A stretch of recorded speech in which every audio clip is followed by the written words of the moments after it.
അപ്പോൾ ഇന്ന് നമ്മളൊരു വ്ളോഗ് പോലെ ചെയ്യാമെന്ന് വെച്ചാൽ എങ്ങനെയാണ് സ്റ്റൈലിഷിൽ ഓരോ കുർത്തീസും ഇത്ര രസമായിട്ട് വരുന്നതെന്ന് പലരും ചോദിക്കാറുണ്ട്. അതിൻ്റെ ഒരു സീക്രട്ട് എന്ന് പറഞ്ഞു കഴിഞ്ഞാൽ just hard work and effort and smart work. അത് തന്നെയാണ്. കാരണം എന്താണെന്ന് വെച്ച് കഴിഞ്ഞാൽ ഞങ്ങൾ കൂടുതലായിട്ടും നമ്മുടെ തന്നെ ഡിസൈൻസാണ് നമ്മൾ നിങ്ങളുടെ മുമ്പിൽ കാണിക്കുന്നത്. പിന്നെ കസ്റ്റമർ ഓൺ ഡിമാൻഡ് നമ്മൾ ചെയ്യാറുണ്ട്. പക്ഷേ കൂടുതലും നമ്മൾ ഇതിൻ്റെ ഉള്ളിലാണ് എൻ്റെ ആ ഒരു ക്രിയേറ്റീവ് എന്താ പറയുക സ്പേസ്. കാരണം എനിക്കിങ്ങനെ കളേഴ്സ് കാണുമ്പോഴാണ് എൻ്റെ ഒരു വീക്ക്നെസ് എന്ന് പറയുന്നത്. കാരണം ഈ ഒരു ജോലിയുടെ ഏറ്റവും വലിയൊരു ഇഷ്ടം എന്ന് പറയുന്നതും എന്താണെന്ന് വെച്ച് കഴിഞ്ഞാൽ നമുക്ക് ഡിഫറെൻ്റ് ആയിട്ടുള്ള കളേഴ്സ് കാണുക, നമ്മളത് എക്സ്പീരിയൻസ് ചെയ്യുക, അങ്ങനത്തെ കാര്യങ്ങൾ. ഇപ്പോൾ കസ്റ്റമേഴ്സ് ആണെങ്കിൽ എനിക്ക് തന്നിട്ടുള്ളൊരു ട്രസ്റ്റ് എന്ന് പറഞ്ഞു കഴിഞ്ഞാൽ അതാണ്. ഇപ്പോൾ ഇതിൽ തന്നെ നമ്മൾ എത്ര കളേഴ്സാണല്ലേ കാണുന്നത്, നല്ല രസമില്ലേ? അതായത് ഒരുപാട് കളേഴ്സ് നമ്മൾ എക്സ്പീരിയൻസ് ചെയ്യണം, ട്രൈ ചെയ്യണം. നമ്മളെപ്പോഴും ഒരേ ഒരു കളറിൽ മാത്രം നമ്മൾ ഒതുങ്ങിപ്പോകരുത്. ഇപ്പോൾ ചിലർക്കൊരു ധാരണയുണ്ട് പ്ലസ് സൈസ് ആണെങ്കിൽ ഡാർക്ക് കളേഴ്സ് മാത്രമേ ഉള്ളൂ. സത്യം പറഞ്ഞാൽ ആ ഒരു അറ്റംപ്റ്റിനോട് ഞാൻ പൂർണ്ണമായിട്ട് യോജിക്കില്ല. കാരണം നമ്മൾ എന്നും അങ്ങനെ പറഞ്ഞാൽ അങ്ങനെ ഇരിക്കുകയുള്ളൂ. നമ്മൾ ഒരിക്കലും നമ്മുടെ ബോഡീനെ പറ്റി ഇത്ര വറീഡ് ആവേണ്ട ആവശ്യമില്ല. കാരണം ചിലപ്പോൾ വല്ല അസുഖങ്ങൾ കൊണ്ടോ അല്ലെങ്കിൽ ഞാനൊക്കെ ഇപ്പോൾ കണ്ട് പക്ക ഭക്ഷണം കഴിച്ചിട്ട് വരുന്നത് തന്നെയാണ്, ഇല്ലയെന്ന് ഞാൻ പറയില്ല. ഇനി അടുത്ത് കുറച്ച് അലർജിക്ക് ആയതുകൊണ്ട് അതിൻ്റെ മെഡിസിൻസ് എടുത്തതുകൊണ്ട് നല്ല വണ്ണം വെച്ചിട്ടുണ്ട്. പക്ഷേ അതൊന്നും എന്നെ സംബന്ധിച്ചൊരു വിഷയമുള്ള കേസേ അല്ല. കാരണം എൻ്റെ വീട്ടിലെല്ലാവരും 100 കിലോ മിനിമം ഉണ്ട്. അപ്പോൾ എന്നെ സംബന്ധിച്ച് എനിക്കിത് ഞാൻ ചെറുതാണ് അവിടുത്തെ. അപ്പോൾ അതൊന്നും ഒരു വിഷയമായിട്ട് തോന്നാറുമില്ല. പിന്നെ എൻ്റെ ഡ്രസ്സിങ്ങിനെ പറ്റി ഞാൻ ഒരിക്കലും അങ്ങനത്തെ വണ്ണം തോന്നുമോ, വണ്ണം അയ്യോ ഭയങ്കരത, അതൊന്നുമില്ല. ഞാൻ എനിക്ക് ഇഷ്ടമുള്ളതൊക്കെ ഞാൻ വെയർ ചെയ്യാറുണ്ട്. ഇത് എന്താ പറയുക, ഒരു സ്ലീവ്ലെസ്സിലും മാത്രം ഞാൻ ഇച്ചിരി കോൺഫിഡൻ്റ് അല്ല. അത് എൻ്റെ പേഴ്സണൽ പ്രശ്നമാണ്. എനിക്ക് പറഞ്ഞാലും അത് അങ്ങോട്ട് ഉൾക്കൊള്ളാൻ കുറച്ച് പാടുള്ള ആളാണ്. ഇതൊക്കെ എൻ്റെ പേഴ്സണൽ ചോയ്സാണ്. പക്ഷേ നിങ്ങൾക്ക് നിങ്ങളുടെ ഫ്രീഡം ഉണ്ടെങ്കിൽ അല്ലെങ്കിൽ നിങ്ങൾക്ക് ഇഷ്ടപ്പെടുന്നുണ്ടെങ്കിൽ നിങ്ങൾ ധൈര്യമായിട്ട് എല്ലാം ട്രൈ ചെയ്യണമെന്ന് പറയുന്ന ഒരാളാണ് ഞാൻ. കാരണം ചിലരൊക്കെ ഇപ്പോൾ പിള്ളേരൊക്കെ ഇവിടെ നടക്കുമ്പോൾ ഞാൻ പറയും എനിക്ക് യൂണിഫോം പോലും ഇവിടെ ഇഷ്ടമല്ല. കാരണം എന്തൊക്കെ ട്രെൻഡ്സ് ഇപ്പോൾ ഇറങ്ങുന്നുണ്ടോ അതൊക്കെ ഇട്ട് വരാൻ പറയും. കാരണം അത്ര രസമാണ്. നമ്മൾക്കൊരു ആസ് എ ഡിസൈനർ നമുക്ക് ഡെയിലി പുതിയ കളേഴ്സ്, പുതിയ പാറ്റേൺസ്, അതായത് ക്രിയേറ്റീവ് സ്പേസ് ഉള്ളവർക്ക് മാത്രം പറഞ്ഞിട്ടുള്ളതാണ്. പക്ഷേ ഇതിൻ്റെയൊക്കെ പലരും വിചാരിക്കുന്നത് ഇതൊക്കെ ഇപ്പോൾ ഞാൻ പറഞ്ഞ പ്ലസ്. ഇനി ഇതിൻ്റെ ഒരു മൈനസ് എന്ന് പറഞ്ഞു കഴിഞ്ഞാൽ നമുക്കിത് അത്ര ഈസിയല്ല ഇത് മെയിൻറ്റെയിൻ ചെയ്യാനും. അതുപോലെ കൺസിസ്റ്റൻ്റായിട്ട് ഈ ഒരു ബ്രാൻഡ് വേണ്ടി നമ്മളെങ്ങനെ ചെയ്തുകൊണ്ടിരിക്കുക എന്ന് പറഞ്ഞു കഴിഞ്ഞാൽ അതിന് ഡെഡിക്കേറ്റഡ് ആയിട്ടുള്ളൊരു മൈൻഡ് സെറ്റ് നമുക്ക് വേണം. അതുപോലെ സ്ട്രഗിൾസ് ഒരുപാടുണ്ടാവും. അതിൽ നമ്മൾ കോപ്പപ്പ് ചെയ്ത് അതിനെ ഓവർകം ചെയ്ത് നമ്മളൊരു ഡിസൈൻ പുറത്തിറക്കുമ്പോൾ അത്രത്തോളം എക്സ്പെക്റ്റേഷനിലാണ് അത് ചെയ്യുന്നത്. ആ ഉണ്ടെങ്കിൽ മാത്രമാണ് ആ ഒരു വൈബും ആ ഒരു എനർജിയും. ഇപ്പോൾ ഞാൻ തന്നെ ഇവിടെ ചിലപ്പോൾ ഞാൻ ദേഷ്യം വരുമ്പോഴൊക്കെ പറയാം ഒരു 34 വയസ്സുള്ള എൻ്റെ എനർജി നിങ്ങൾക്കില്ല എന്നുള്ളത് ചിലപ്പോൾ എനിക്ക് ഫീൽ ചെയ്യാറുണ്ട്. അത് കാരണം നമ്മളുടെ കോവർക്കേഴ്സും അവർ എന്തെങ്കിലും ഒരു ചെറിയ കാര്യം വരുമ്പോഴേക്കും ഡൗൺ ആയിട്ടിരിക്കുക. നമ്മൾ അങ്ങനെ ഇരുന്ന് കഴിഞ്ഞാൽ ഇരിക്കലേ ഉണ്ടാവുള്ളൂ. അപ്പോൾ നമ്മൾ കുറച്ചും കൂടി ആക്റ്റീവായിട്ട് എന്തൊക്കെ ചെയ്യാൻ പറ്റുമോ അതിൻ്റെ മാക്സിമം നമ്മൾ ചെയ്താൽ അതിൻ്റെ റിസൾട്ട് ലാസ്റ്റ് നമ്മൾ ആ ഒരു വീഡിയോ കാണുമ്പോൾ അത്ര രസമുള്ളൊരു കാര്യമാണ്. അത് എൻജോയ് ചെയ്തിട്ടാണ് ഞാൻ ചെയ്യുക. അതിൻ്റെ ഒരുപാട് ആഫ്റ്റർ എഫക്റ്റ് ഉണ്ട് കേട്ടോ. ഇപ്പോൾ ഞാൻ നിങ്ങളൊരു വീഡിയോ കാണുമ്പോൾ മാക്സിമം ഒരു 5 മിനിറ്റ്, പക്ഷേ നമ്മളതിനകത്തേക്കൊരു എടുക്കുന്ന ടൈം എന്ന് പറഞ്ഞു കഴിഞ്ഞാൽ ഇപ്പോൾ ഞാൻ 11 മണിക്ക് വീഡിയോയ്ക്ക് കയറി ഓൾമോസ്റ്റ് 5:30, 6 o'clock വരെ നമ്മൾ ആ ഹീൽസിൽ നിന്നിട്ടാണ് ആ വീഡിയോ ചെയ്യുന്നത്. പക്ഷേ അതിനൊക്കെ കട്ട് ഷോട്ട് ചെയ്ത് അതിൻ്റെ എല്ലാ പ്രിപ്പറേഷൻസും കഴിഞ്ഞിട്ടാണ് നമ്മളൊരു 3 മിനിറ്റ് 4 മിനിറ്റ് വീഡിയോ ആയിട്ട് നിങ്ങൾ കാണുന്നത്.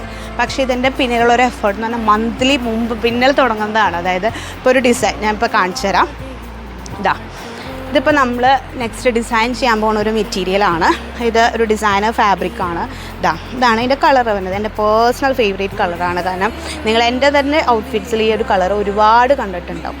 അപ്പോൾ ഇതിനകത്ത് ചെയ്യാൻ പോകുന്നതെന്ന് പറഞ്ഞു കഴിഞ്ഞാൽ എൻ്റെ മനസ്സിലൊരു പ്ലാൻ ഉണ്ട്. ആ പ്ലാനിനനുസരിച്ച് ഈ ഒരു ഫാബിനെ കൺവേർട്ട് ചെയ്യണം. ഇത് അത്യാവശ്യം എക്സ്പെൻസീവ് ആയിട്ടുള്ള ഒരു ഫാബ്രിക്കാണ്. കാരണം ഇതിൽ നിങ്ങൾ നോക്കിയാൽ മനസ്സിലാവും ഒരു ത്രെഡ് എംബ്രോയ്ഡറി അതിൽ തന്നെ ഇൻബിൽട്ടായിട്ട് ഇപ്പോൾ ഇങ്ങനെ വരുന്നുണ്ട് ഫാബ്രിക്സ് ഫുൾ ഹാൻഡ് വർക്ക് ചെയ്തിട്ട്. അപ്പോൾ അങ്ങനെ ഒരു ഫാബ്രിക്ക് നമുക്ക് കിട്ടിയാൽ അവിടെ എവിടെ നിന്ന് തുടങ്ങണം, എന്ത് ചെയ്യണം, എന്തായിരിക്കും ഇതിൻ്റെ റിസൾട്ട്, ഔട്ട്കം എങ്ങനെയായിരിക്കും എന്നുള്ള ഡിഫൈൻഡ് ആയിട്ടുള്ളൊരു പ്രോസസ്സിലൂടെയാണ് ഇത് പോകുന്നത്. അങ്ങനെ പോയി അതിൻ്റെ ഔട്ട് എന്താണെന്ന് ഒരു ഡിസൈനർക്ക് നല്ല നോളജ് ഉണ്ടാവണം. ഞാൻ ഡിസൈനിങ് പഠിച്ചിട്ടില്ലെങ്കിൽ പോലും ചിലർക്ക് എന്താ പറയുക ഇപ്പോൾ എന്നെ പോലെ ഒരുപാട് പേര് ഈ ഫീൽഡിലുണ്ട്. അവർക്ക് അതിനെ വ്യക്തമായൊരു കണ്ടിട്ടാണ് ആ ഒരു ഡിസൈൻ ചെയ്യുക, അല്ലെങ്കിൽ അവരെ കാണിച്ച് വരുന്നത്. ഇപ്പോൾ എൻ്റെ ഒരു പ്രത്യേകതയായിട്ട് തന്നെ ഞാൻ പറയാം. കാരണം എനിക്ക് വരയ്ക്കാനും അറിയില്ല, എനിക്ക് തുന്നാനും അറിയില്ല. എനിക്ക് ആകെ അറിയാവുന്നത് എൻ്റെ ഒരു സ്കില്ല് ഞാൻ മനസ്സിലാക്കിയിട്ടുള്ള കാര്യം എന്ന് പറഞ്ഞാൽ ഈ ഒരു ഫാബ്രിക്കിൻ്റെ ഒരു കോൺസെപ്റ്റ് എങ്ങനെയായിരിക്കും ഔട്ട് വരിക. അതുപോലെ എന്താ പറയുക, അത് മേ ബി ഒരു ബിടെക്കും എംടെക്കും പഠിച്ചതുകൊണ്ടും ആവാം. ആ ഒരു വിഷ്വലൈസേഷൻ ഒരു താങ്ക് ടു ഗോഡ് അത്രേ തന്നെ പറയാൻ പറ്റുള്ളൂ. എൻ്റെ കഴിവാന്നല്ല ഞാൻ പറയുന്നത്. പക്ഷേ ചില കാര്യങ്ങൾ നമുക്ക് ആ ഒരു ഡിഫൈൻഡ് ആയിട്ട് കിട്ടാറുണ്ട്, അല്ലെങ്കിൽ ഇങ്ങനെയാണ് വേണ്ടത്.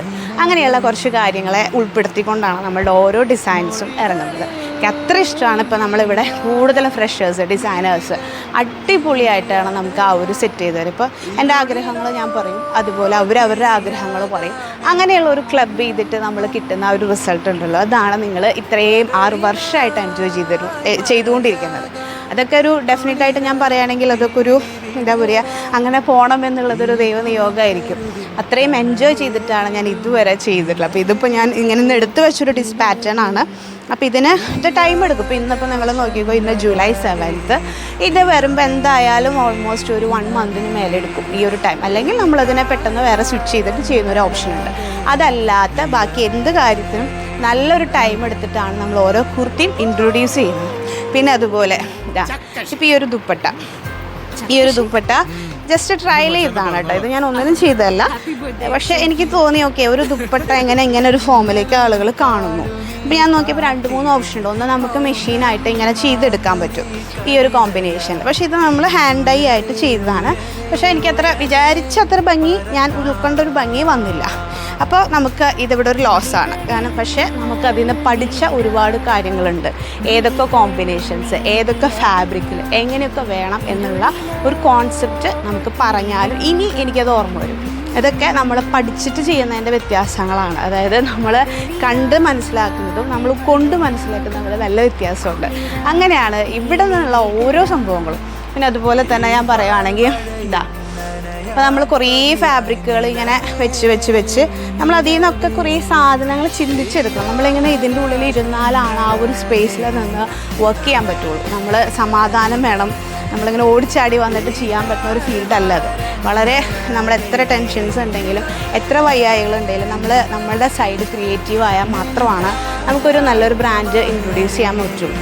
പക്ഷേ അതുകൊണ്ടാണ് കസ്റ്റമൈസേഷൻ, അല്ലെങ്കിൽ നമ്മൾ കടയിലേക്ക് ഒരു കസ്റ്റമർ വരാമെന്ന് പറഞ്ഞാൽ ചിലപ്പോൾ അവരുടെ കയ്യിലൊരു ഡിസൈൻ ഉണ്ടാകും. അത് ചെയ്തു കൊടുക്കുന്ന ഒരു സ്പേസും നമ്മുടെ സ്പേസും നമ്മൾ എൻറ്റയർലി ഡിഫറെൻ്റാണ്. ഇവിടെ നമ്മൾ കുറച്ചും കൂടി ക്രിയേറ്റിവിറ്റിക്കാണ് നമ്മൾ മുൻതൂക്കം കൊടുക്കുന്നത്. ഇപ്പോൾ നമ്മുടെ ഡിസൈനേഴ്സ് ആണെങ്കിലും അവർ ഓരോ സംഭവം ഡിസൈൻ ചെയ്യുമ്പോൾ അവർ ഏതൊക്കെ തുണീനെ എങ്ങനെ ക്ലബ്ബ് ചെയ്യണം, എന്തൊക്കെ രീതിയിൽ വരണം, എങ്ങനെയൊക്കെ സ്റ്റിച്ചിങ് മനസ്സിലാക്കിയെടുക്കണം, ഇത് ഡെയിലി പഠിക്കുകയാണ്. ഇന്ന് പഠിച്ചതാവില്ല, നാളെ വേറെ ഫാബ്രിക്കിൽ വരുമ്പോൾ അതിൻ്റെ കോൺസെപ്റ്റേ മാറും. പിന്നെ ഞാനിപ്പോൾ ഇതുപോലെ 2 കൊല്ലം മുമ്പ് പഠിച്ചെടുത്ത കാര്യങ്ങളിൽ നിന്നൊക്കെ ഒരുപാട് മാറി. കാരണം എക്സ്പീരിയൻസ് കൂടും തോറും നമുക്കതിൻ്റെ ഓരോ കാര്യങ്ങളും മനസ്സിലാക്കിക്കൊണ്ടിരിക്കുകയാണ്.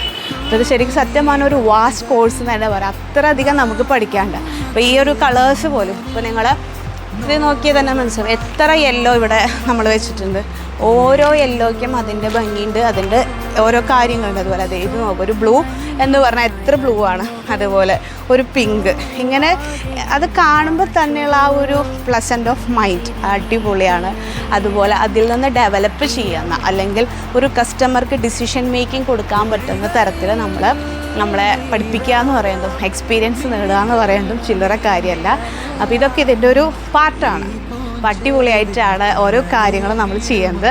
അതുപോലെ തന്നെ ഫെയിലിയേഴ്സ് ഇഷ്ടം പോലെ ഉണ്ടാവാറുണ്ട്. ഇഷ്ടംപോലെ കുർത്തീസ് നമ്മളുടെ അവിടെ ട്രയൽ ചെയ്തിട്ട് എന്താ പറയുക ഫ്ലോപ്പായിട്ടുള്ള ഒരുപാട് കുർത്തീസ് ഉണ്ട്. പക്ഷേ അതൊക്കെ ഞാൻ പഠിച്ച പാഠങ്ങളാണ്, ഇവിടെയുള്ള ഓരോരുത്തരും പഠിച്ച പാഠങ്ങളാണ്.